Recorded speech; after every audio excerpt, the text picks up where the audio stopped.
A Procuradora da República, Janice Ascari, vai coordenar a força-tarefa da Lava Jato aqui em São Paulo. O procurador está conosco, conversa agora aqui no Jornal da Manhã com os nossos ouvintes e os nossos espectadores. Tudo bem, procuradora? Bom dia, obrigado por atender a Jovem Pan.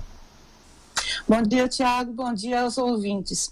Procuradora, a senhora assume o comando da Lava Jato aqui em São Paulo no momento frágil da operação, com lei de abuso de autoridade em vigor. O pacote anticrime no Congresso sendo praticamente desfigurado. Como é que a senhora pretende dar sequência a esse trabalho aqui em São Paulo?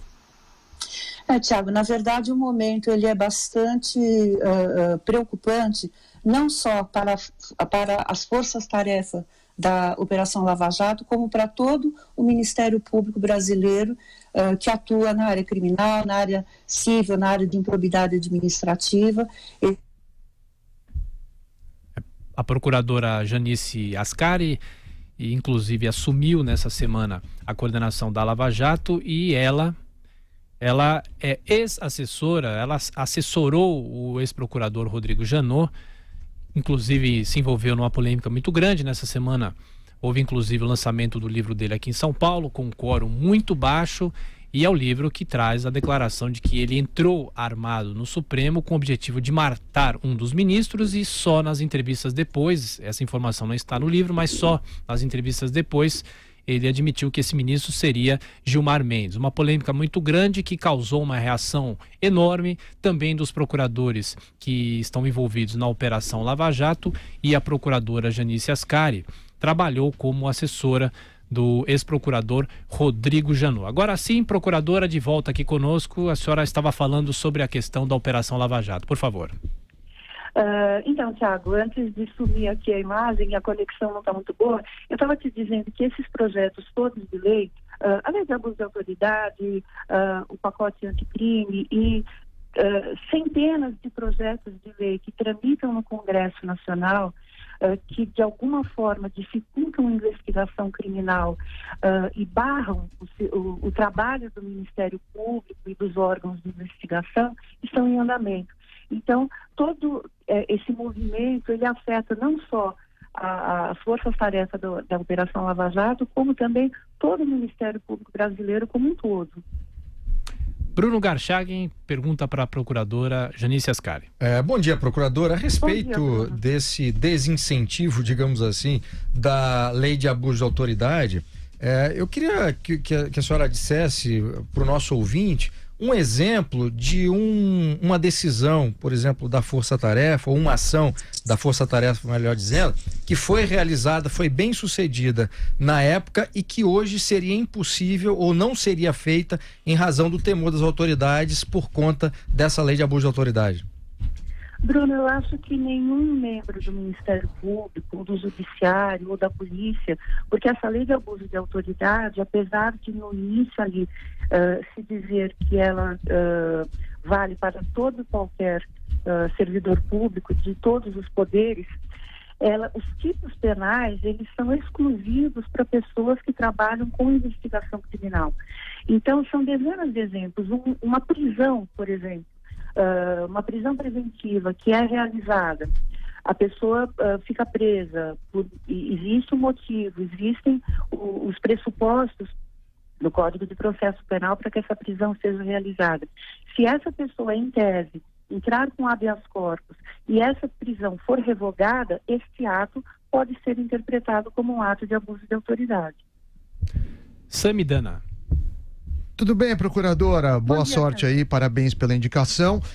Uma das maneiras de drenar uma operação é tirar o dinheiro, né? Tirar os recursos.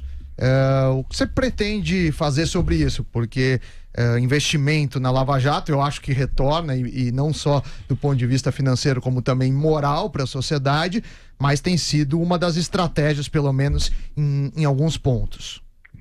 Na verdade, a chave do cofre é do governo federal.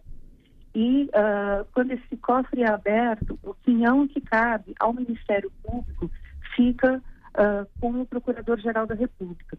Então, o que nós temos procurado fazer, e isso todas as unidades do Ministério Público Federal fazem a mesma coisa, né? Nós mostramos ao Procurador-Geral o que nós precisamos, e aí dentro das restrições orçamentárias que são bastante violentas para o Ministério Público.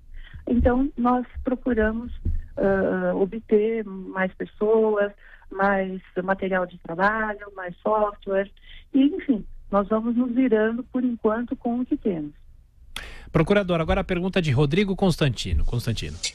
Bom dia, procuradora. Na linha do que já tinha perguntado o Tiago, eu quero entender se essa reação toda, como exemplo a lei de abuso e outras coisas, se a senhora enxerga isso como uma retaliação, uma ação coordenada de figuras importantes do establishment, do Estado, para asfixiar a Operação Lava Jato e, sendo isso um fato e não paranoia, o quanto é importante ainda para a Operação Lava Jato a opinião pública, a imprensa divulgando o trabalho de vocês e mantendo esse apoio maciço da população.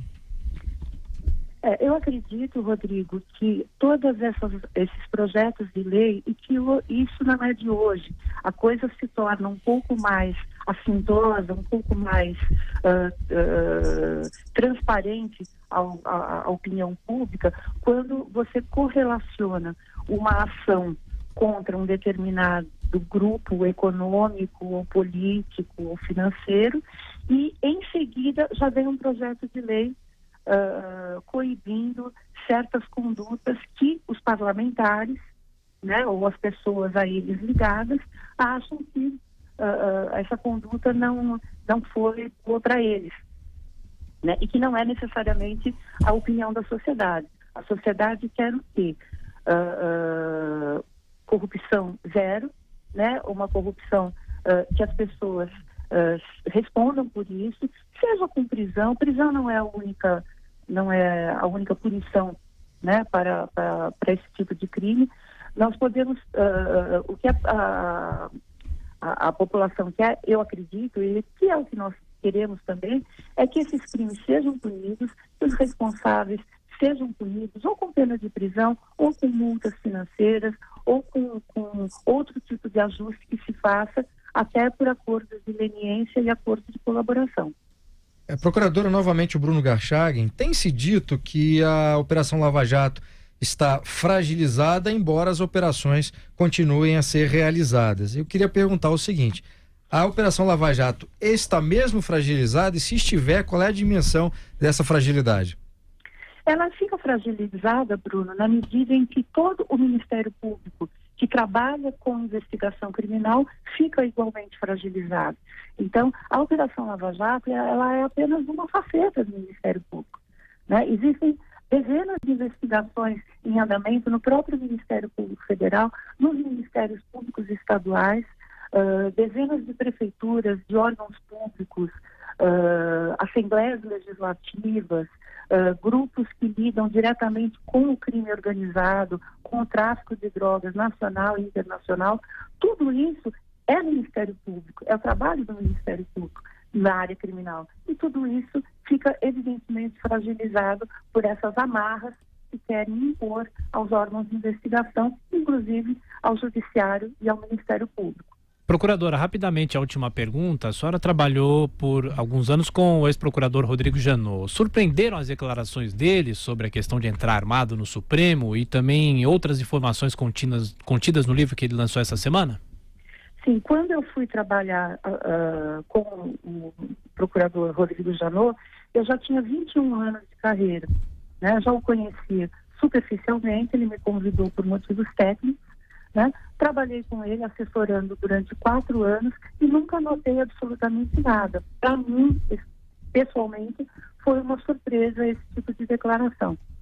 Procuradora Janice Ascari, que agora vai coordenar a Força-Tarefa da Lava Jato aqui em São Paulo, mais uma vez, muito obrigado por atender a Jovem Pan. Bom trabalho. Obrigado. Eu que agradeço, um bom dia a todos.